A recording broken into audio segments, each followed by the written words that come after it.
Buenos días, mi nombre es Aiza Carbel y soy residente de segundo año de Bioquímica Clínica del Hospital Militar Central.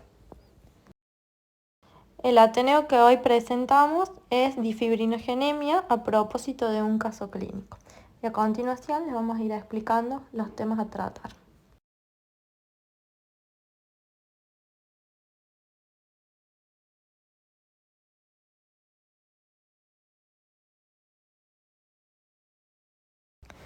Bueno, les voy a hablar un poco de lo que es el fibrinógeno. Es el factor 1 de la coagulación.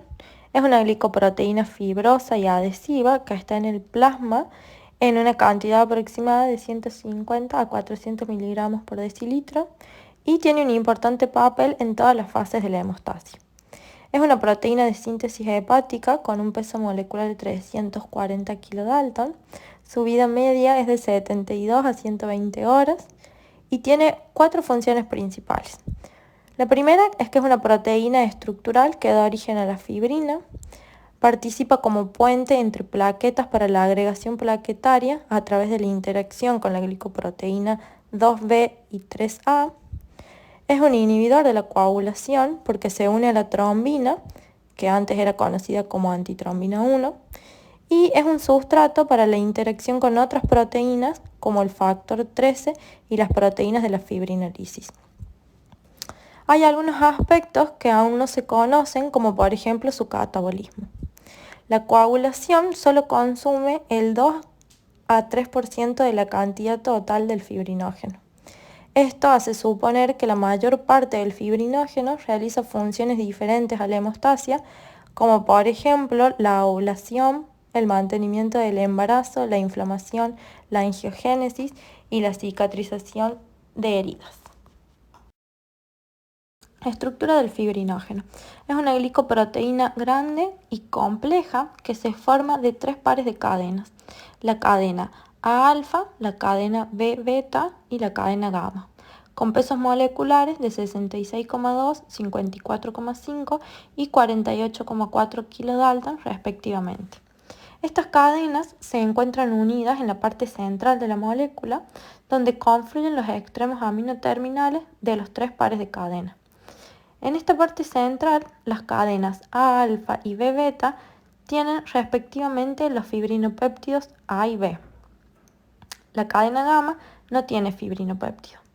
La cadena A-alfa tiene 610 aminoácidos, mientras que la cadena B-beta 461 y la gamma 411. La secuencia de aminoácidos es muy parecida en estas 3 cadenas. En cada cadena existen entre 8 y 10 cisteínas, de las cuales parten enlaces disulfuros para unir a las cadenas entre sí. El fibrinógeno tiene una longitud de 45 nanómetros y en su estructura se distinguen 3 partes llamadas nódulos, regiones o dominios. La parte central se denomina nódulo central o región E. Los nódulos laterales o terminales son las regiones D. Esas regiones nodulares están conectadas por regiones intermedias llamadas conectoras, donde las cadenas tienen forma de una hélice enrollada. El extremo carboxiterminal de la cadena A-alfa es diferente al extremo carboxiterminal de los otros 2 tipos de cadenas y se denomina región alfa-C. Todas las cadenas tienen zonas de carbohidratos y el principal es el ácido siálico, cuyo exceso va a dificultar la polimerización de la fibrina y genera coágulos débiles.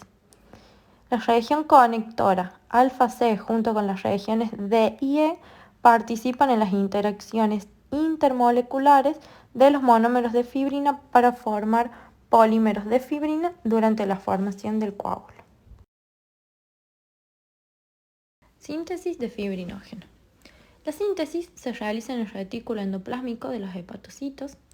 Las 3 cadenas son producidas a la par y luego se unen mediante puentes disulfuro. Posteriormente, en el aparato de Golgi se completa su maduración mediante procesos de glucosilación, sulfatación, fosforilación y adquisición de ácido siálico, que le confieren carga negativa a las células y actúan como señalizador intercelular. Cuando se encuentra en exceso, el fibrinógeno pierde su normal funcionamiento. Las plaquetas también tienen fibrinógenos en sus gránulos alfa, pero ni la plaqueta ni el megacariocito lo producen. El fibrinógeno entra a la plaqueta mediante uniones a los receptores alfa 2, B, beta 3, que son los receptores plaquetarios para el fibrinógeno.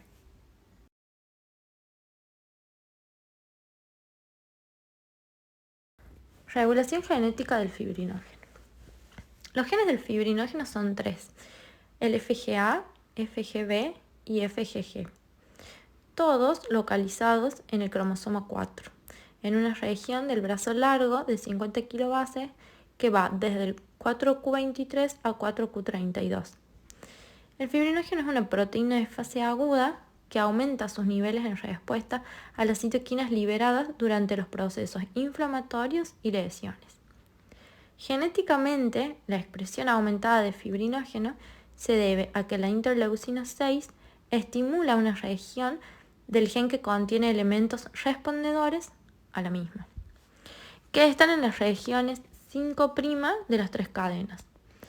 También hay otros elementos que regulan la expresión de fibrinógeno a la baja en respuestas a interleucina 4, 10, 13 y al factor de crecimiento transformante beta.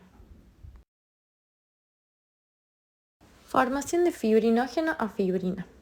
La formación de fibrina se produce a través de tres procesos: la proteólisis, polimerización y estabilización.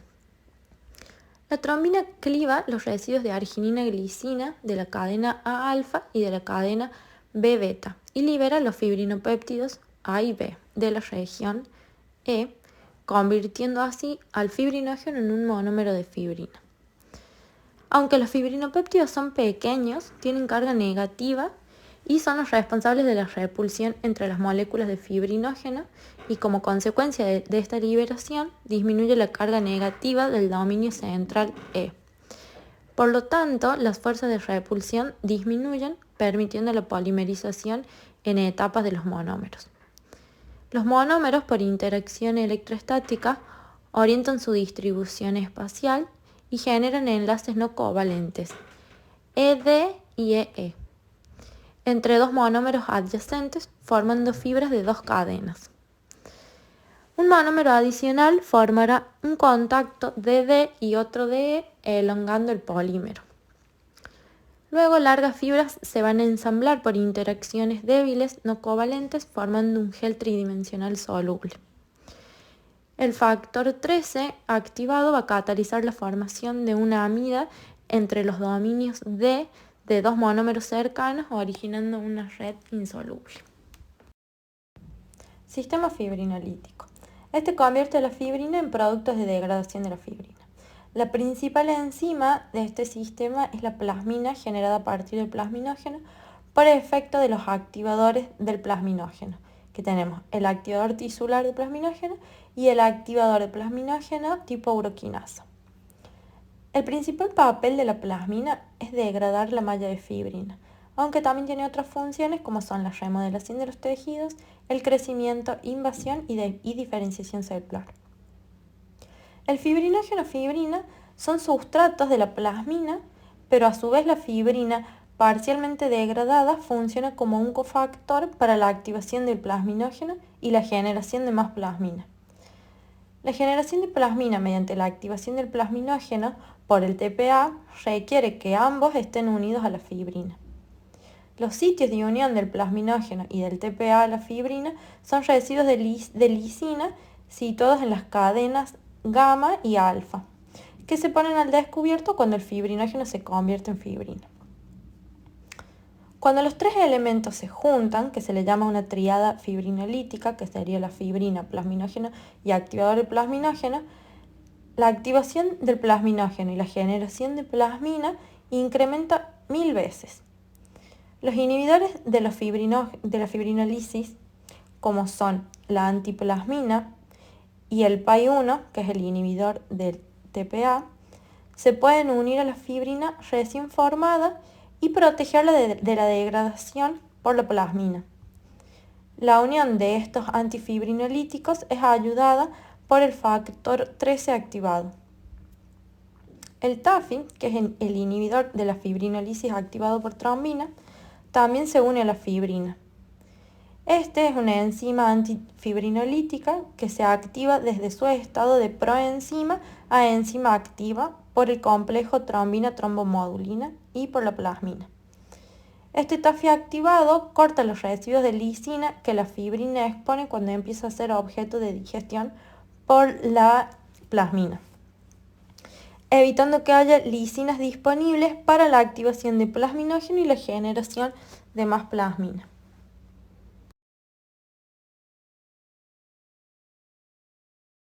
Bueno, mi nombre es Micaela Signetti, soy residente de segundo año de Bioquímica Clínica y continuando con lo que hablaba mi compañera, voy a pasar a explicar las alteraciones adquiridas y congénitas del fibrinógeno. Dentro de las alteraciones adquiridas, sabemos que hay ciertas afecciones como enfermedades hepáticas o neoplásicas que pueden ser responsables de la difibrinogenia. La difibrinogenia adquirida se debe a un aumento en la sialilación de la cadena B-beta y a un aumento de los carbohidratos de la cadena gamma, que dan una carga negativa a la molécula, alterando así ciertas funciones como la polimerización. La disminución en la cantidad o en la función del fibrinógeno implican un riesgo hemorrágico como en la enfermedad hepática, en la coagulación intravascular diseminada, con terapias trombolíticas, en la hemodilución, entre otras. Los niveles de fibrinógeno son mayores en las mujeres y con la edad. En individuos con otros factores de riesgos para la aterogénesis, tales como hipertensión arterial, diabetes, tabaquismo, obesidad, hematocrito elevado y dislipemia, y otros factores que le atribuyen un riesgo mayormente trombogénico. La deficiencia del factor 1 incluye varios trastornos relacionados que se conocen como anomalías congénitas del fibrinógeno y se clasifican en dos tipos, las de tipo 1 y las de tipo 2. Las de tipo 1, que son cuantitativas, incluyen la afibrinogenemia, en donde el fibrinógeno plasmático es casi indetectable, menor a 20 miligramos por decilitro, y su frecuencia es de 1 en 1.000.000. Los pacientes suelen presentar hemorragias que requieren tratamiento de reemplazo del fibrinógeno. Y las hipofibrinogenias, donde la concentración del fibrinógeno es menor o igual a 100 miligramos por decilitro. En general es asintomática, por lo que su frecuencia real no se conoce. Las de tipo 2, que son cualitativas, incluyen a la disfibrinogenemia e hipodisfibrinogenemia, que muestran defectos en la calidad del fibrinógeno que se encuentra circulando, y su concentración plasmática varía de 150 a 350 miligramos por decilitro. Mayormente son asintomáticos, por lo que su hallazgo no suele ser intencional, sino que sea como consecuencia de hemorragias postquirúrgicas o por resultados alterados en estudios prequirúrgicos o de rutinas. Algunas variantes también pueden ser trombóticas. Las anomalías del fibrinógeno con frecuencia afectan una o más fases de la formación de la fibrina. Puede darse una liberación alterada de fibrinopéptidos, una polimerización defectuosa de la fibrina, defectos en los enlaces cruzados con el factor 13 activado o defectos en la fibrinólisis.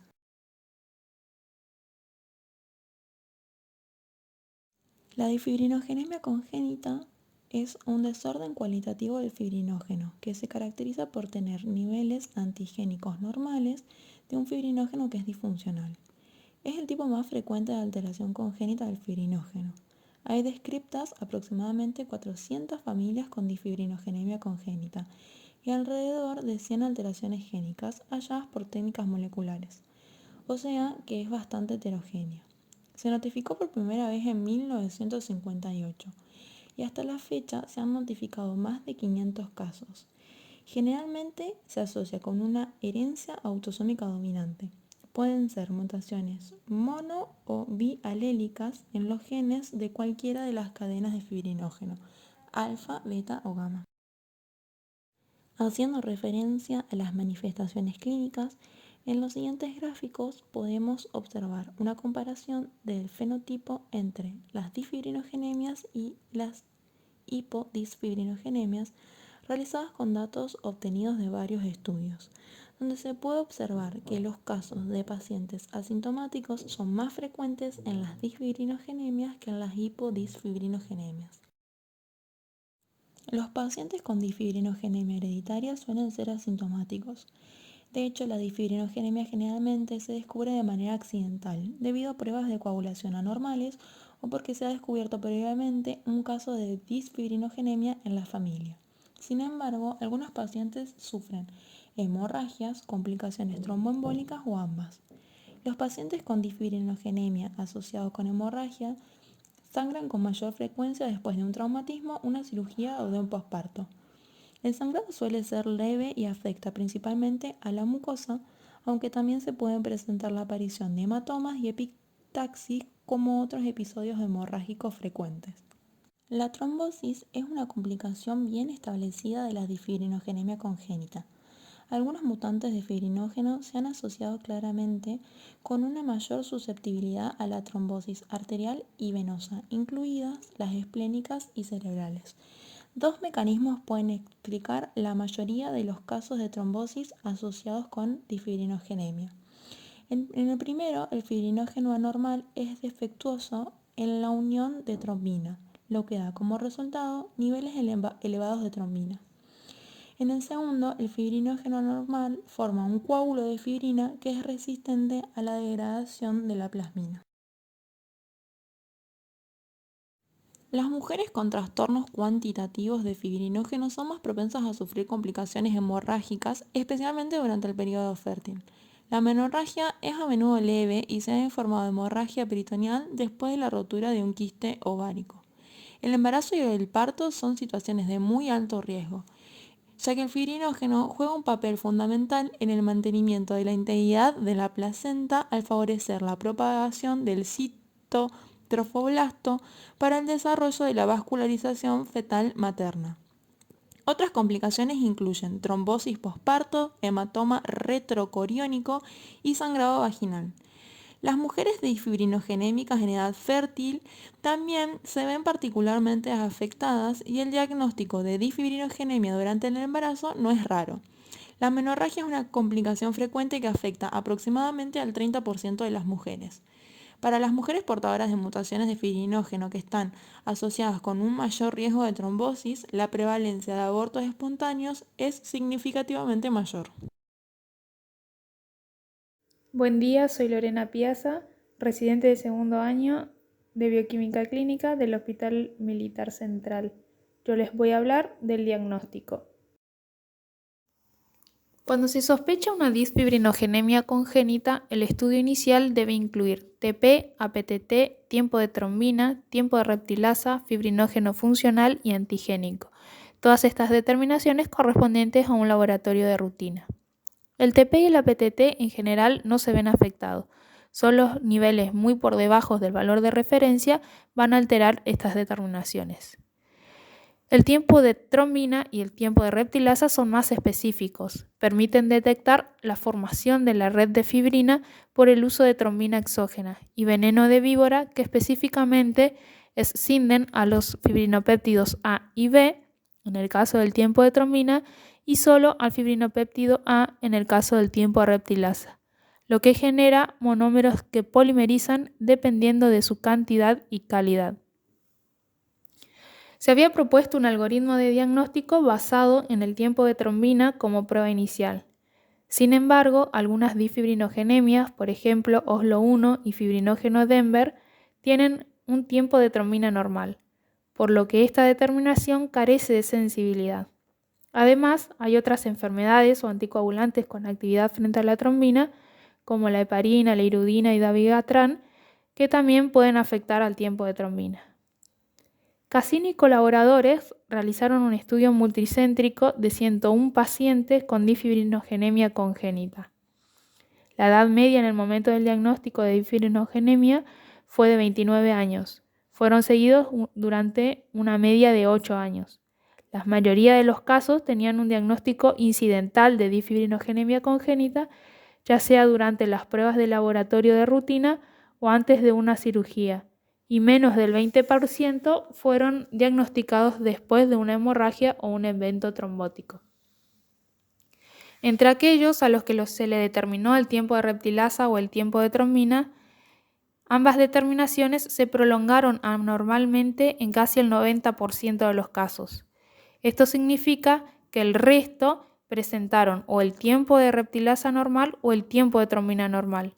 Inclusive se identificaron 4 individuos con ambas determinaciones normales, o sea, el tiempo de reptilasa normal y el tiempo de trombina normal. La disfibrinogenemia se sospecha si existe una discrepancia entre los niveles de fibrinógeno coagulable, que sería el fibrinógeno funcional, e inmunorreactivo, que sería el fibrinógeno antigénico. Cabe señalar que la relación fibrinógeno funcional, fibrinógeno antigénico por debajo de 0,7 se considera clásicamente en el diagnóstico de disfibrinogenemia siguiendo los hallazgos del estudio de Kramer, aunque ni la sensibilidad ni la especificidad de este umbral han sido validadas en un estudio prospectivo.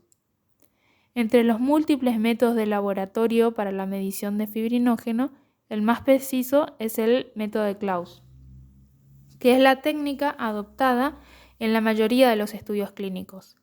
Este método funcional se basa en que el tiempo de coagulación de un plasma diluido en presencia de trombina en exceso es inversamente proporcional a la concentración de fibrinógeno plasmático. Después está la determinación del fibrinógeno derivado del TP, en la que algunos coagulómetros con sistema de detección fotoóptica permite determinar la concentración del fibrinógeno al realizar el tiempo de protrombina. Estos instrumentos miden la dispersión de la luz producida durante el proceso de fibrinoformación. La dispersión luminosa asociada al inicio de la coagulación corresponde al tiempo de protrombina, mientras que el incremento total de la turbidez producida por la coagulación completa del plasma es directamente proporcional a la concentración de fibrinógeno coagulable. En el estudio de Miesbach se observa una clara discordancia entre los valores de Klaus y los ensayos de fibrinógenos derivados de TP. El estudio incluyó a 27 pacientes, de los cuales 25 tenían disfibrinogenemia congénita y 2 disfibrinogenemia adquirida. El método derivado de TP en este estudio sobreestimó al fibrinógeno aproximadamente 6 veces al valor obtenido con el ensayo de Klaus. En cuanto a fibrinógeno antigénico, tenemos el método gravimétrico, el cual se basa en la conversión del fibrinógeno plasmático en fibrina por el agregado de trombina. La masa final de fibrina obtenida es directamente proporcional a la concentración de fibrinógeno en plasma. Este método es preciso y reproducible, pero no es adecuado para la aplicación clínica. Se utiliza como referencia para calibrar otros métodos. En cuanto a los métodos inmunológicos, los más utilizados son aglutinación de partículas de látex con plasma diluido, inmunodifusión radial y electroinmunodifusión. Estos métodos cuantifican la cantidad total de fibrinógeno y los valores de referencia determinados por estos métodos son más elevados que los coagulables. En cuanto al laboratorio especializado, ante la sospecha de una disfibrinogenemia congénita, el análisis genético es útil para confirmar el diagnóstico, ya que se puede predecir el riesgo de complicaciones clínicas.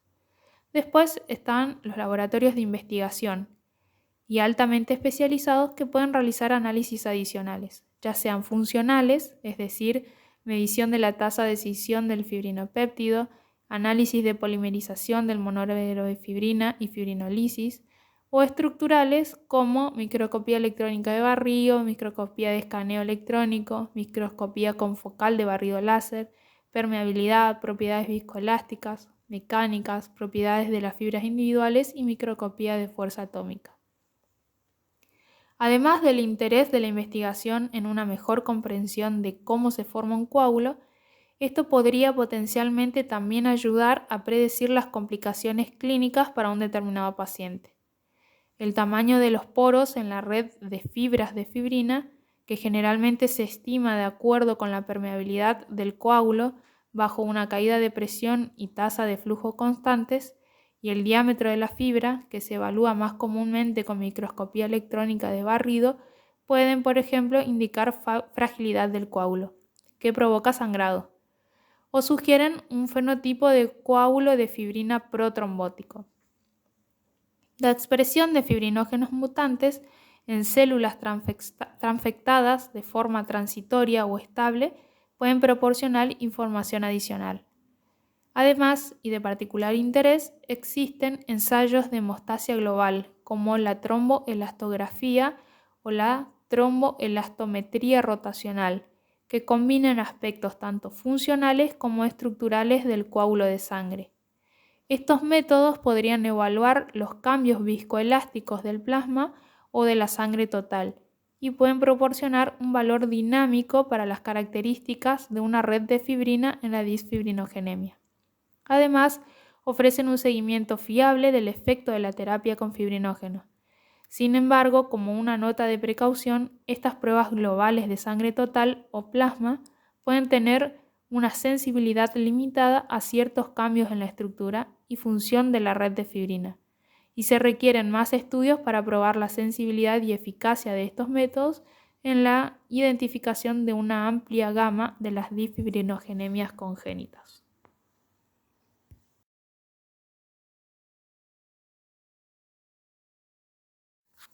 Ahora les voy a comentar un poquito sobre las características moleculares de la disfibrinogenemia.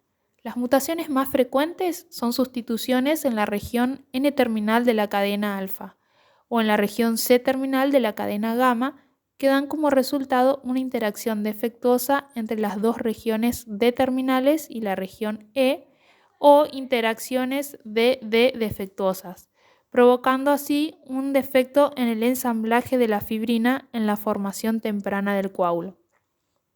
Las anomalías moleculares en otros sitios pueden afectar otros aspectos de la función y el metabolismo de la fibrina, como el ensamblaje de las proteasas implicadas en la fibrinólisis, las interacciones con las plaquetas, las interacciones con las células endoteliales o la unión del calcio.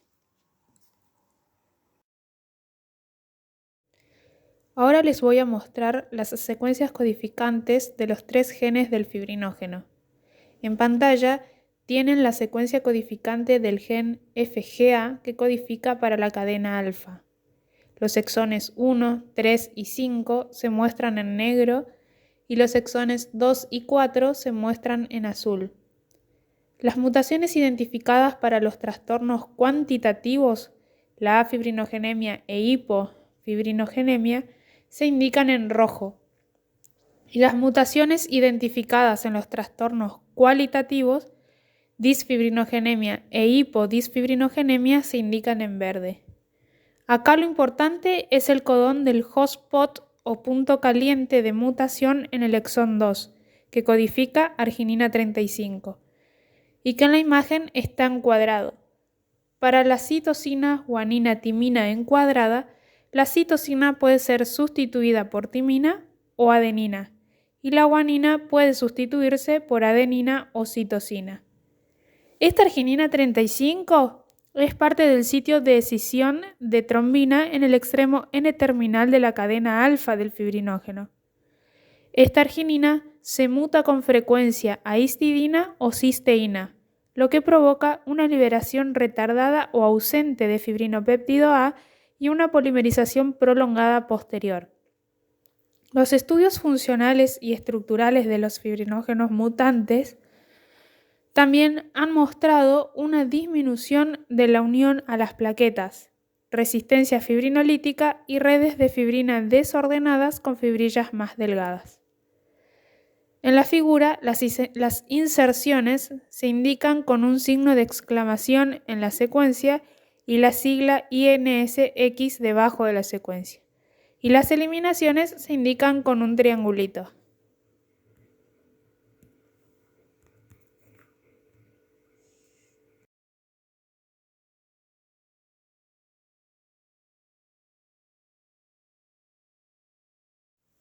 Aquí tenemos las secuencias codificantes de FGB y FGG que codifican para la cadena beta y gamma respectivamente.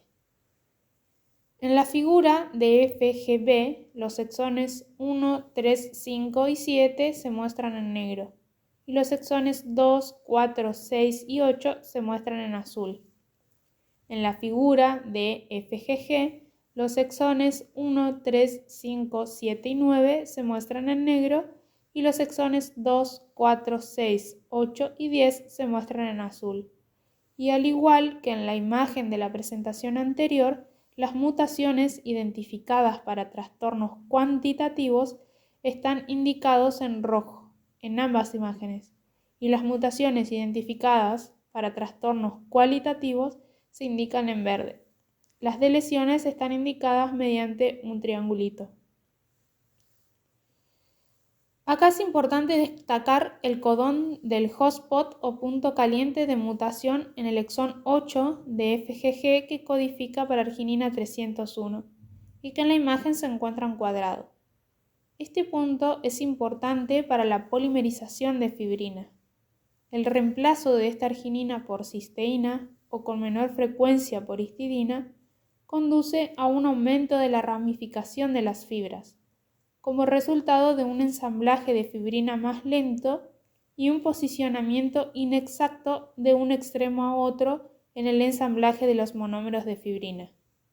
Los estudios de proteínas recombinantes han demostrado que la sustitución de la arginina de la posición 301 por cisteína causa un mayor deterioro de la formación de dímeros gamma-gamma catalizados por el factor 13 activado y una estructura de coágulo de fibrina más aberrante, con haces de fibrinas más gruesos que el reemplazo de la arginina de la posición 301 por histidina.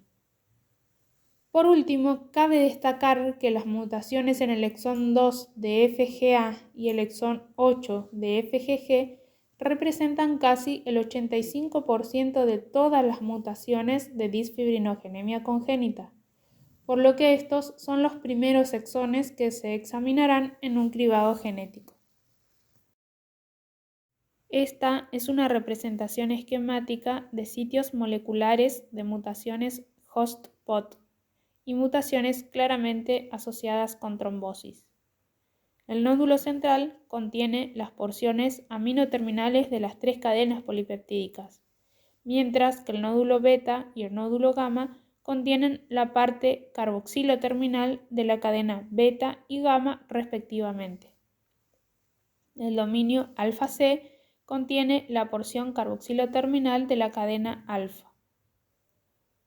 En esta imagen, las mutaciones de hotspot están en cursiva y las mutaciones asociadas con trombosis están en negrita. Se describen las sustituciones en la cadena madura y el nombre del fibrinógeno está entre paréntesis. Esta es una base de datos en la que están reportadas las alteraciones moleculares del fibrinógeno. Esta base de datos ha sido desarrollada con la ayuda de libros y publicaciones. El valor de tener una base de datos como esta en Internet es la posibilidad de actualizarla periódicamente con los datos publicados. La última actualización de esta base de datos fue en junio del 2020. Debido a la rareza de la disfibrinogenemia congénita y a la ausencia de estudios controlados, las recomendaciones para el manejo del paciente derivan de un consenso de expertos y primero debe basarse en los antecedentes tanto personales como familiares del paciente.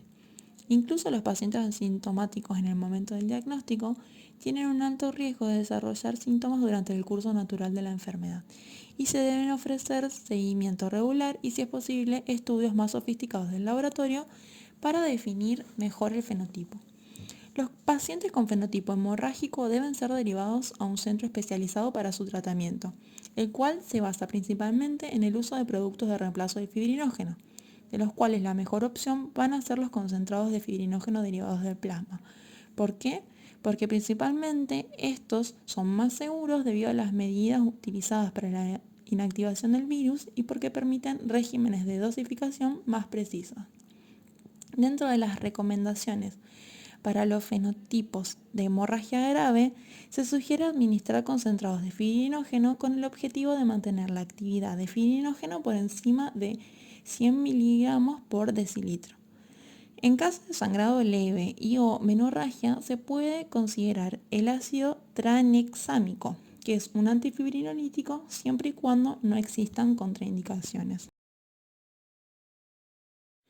Existe un riesgo preocupante de trombosis relacionado con la sustitución de fibrinógeno y es por esto que para prevenirlo se puede combinar pequeñas dosis de heparina o de heparina de bajo peso molecular con la administración de concentrados de fibrinógeno.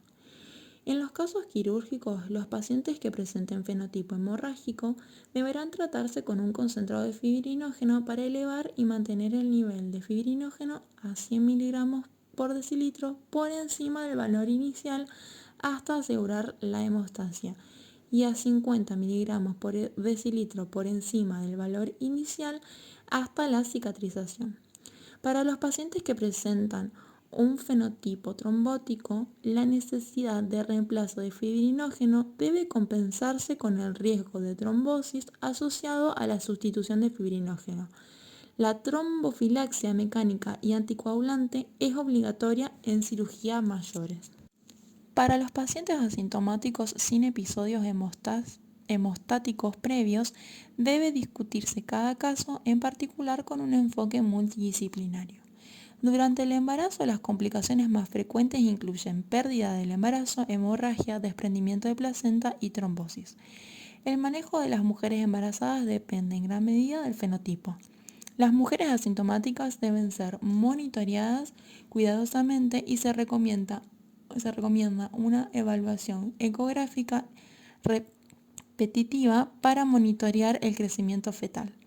Las mujeres con fenotipo hemorrágico deben ser seguidas de cerca en el periodo posparto y se debe administrar concentrado de fibrinógeno para elevar el valor del mismo a 150 miligramos por decilitro.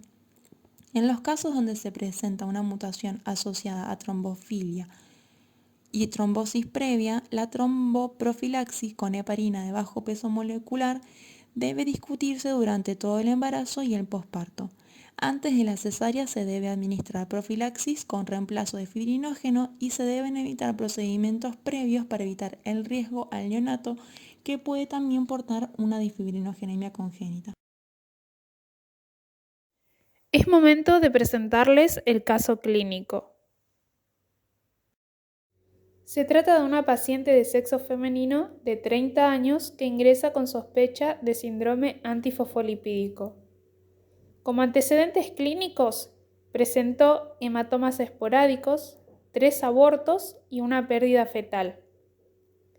Una mujer con abortos recurrentes o complicaciones vasculoplacentarias, como lo es la muerte fetal, la restricción en el crecimiento intrauterino idiopático y la preeclampsia antes de la semana 34, son criterios clínicos obstétricos del síndrome antifosfolipídico, y el anticoagulante lúpico es uno de los criterios de laboratorio utilizados en el diagnóstico de este síndrome.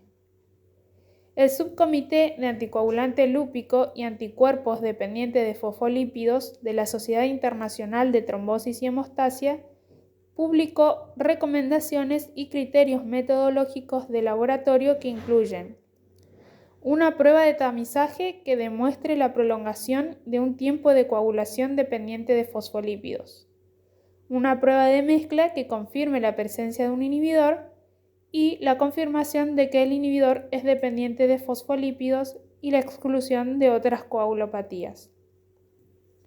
Para detectar la presencia de anticoagulante lúpico, este subcomité recomienda la realización de 2 pruebas basadas en principios diferentes: el tiempo de veneno de víbora Russell diluido y el uso de pruebas de tiempo de tromboplastina parcial activada.